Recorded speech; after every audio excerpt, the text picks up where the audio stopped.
खूप कॉस्टली रत्न वापराल तर जास्त फायदा होईल आणि स्वस्तातला रत्न वापराल तर कमी फायदा होईल, असं काही असतं का मित्रांनो? एखादा ज्याप्रमाणे अंबानी असेल, अमिताभ बच्चन असेल, ही लोक त्यांच्या बजेटप्रमाणे, त्यांच्या इन्कमप्रमाणे, त्यांच्या कॅपॅसिटीप्रमाणे रत्न, तुमचं रत्न हे तुम्हाला ठरवायचं आहे की मला कुठल्या प्राईजचं रत्न मी घेऊ शकतो, एफोर्ड करू शकतो. करोडो रुपयाचं रत्न तुम्ही घेऊ शकत नाही, परंतु खूप गरज नसताना 50,000 1,00,000 रुपयाची रत्न घेऊ नका.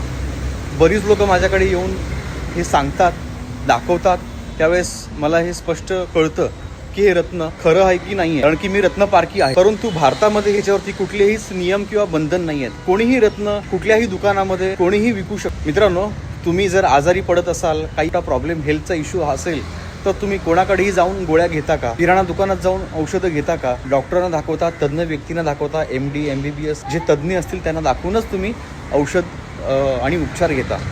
मग रत्न घेताना इतका दुर्लक्ष का केलं जातं? हे समजून घ्या. रत्न पारखीकडनंच रत्न घेतली पाहिजे. आज कोणीही तुम्हाला फसू शकतं, कोणीही तुम्हाला घाबरून लुटू शकतं आणि तुम्ही स्वतःचा कष्टाचा पैसा असाच वाया जाऊ